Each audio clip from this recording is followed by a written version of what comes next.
જિલ્લાના જૂના સાવર ગામમાં રહેતા સ્થાનિક ખેડૂત દિલીપભાઈ વાલજીભાઈ દેસાઈ છેલ્લા 5 દિવસથી પોતાના ઘરેથી રહસ્યમય રીતે ગુમ થયા છે।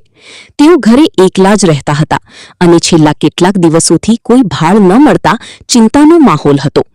દરમિયાન તેમના ખેતરમાં ટ્રેક્ટર પડ્યું હોવાની જાણ થતાં જ્યારે તપાસ કરવામાં આવી ત્યારે ત્યાંથી તેમનું ટ્રેક્ટર, ચંપલ, ચશ્મા અને અન્ય વ્યક્તિગત વસ્તુઓ મળી આવી હતી।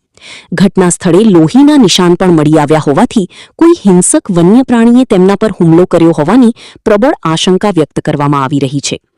આ ઘટના અંગે વન વિભાગ અને પોલીસ વિભાગની તાત્કાલિક જાણ કરવામાં આવતા બંને વિભાગની ટીમો ઘટના સ્થળે પહોંચી ગઈ છે અને સર્ચ ઓપરેશન હાથ ધરી આગળની તપાસ શરૂ કરી દીધી છે। રિપોર્ટર મૌલિક દોશી, અમરેલી। અમારા જૂના સાવર ગામના ખેડૂત દિલીપભાઈ વાઘજીભાઈ દેસાઈ છેલ્લા લગભગ 5 દિવસથી લાપતા હતા, ઘેરે નહોતા, પોતે એકલા રહે છે।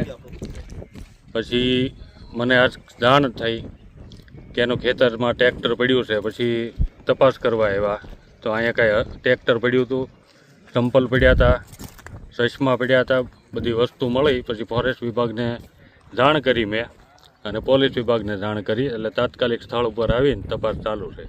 શેની તપાસ? આમ તમારે શેનો અંદાજ છે અત્યારે? તમારે અહીંયા લોહી પણ છે, કદાચ વન્ય પ્રાણીએ હુમલો કર્યો એવી આશંકા છે।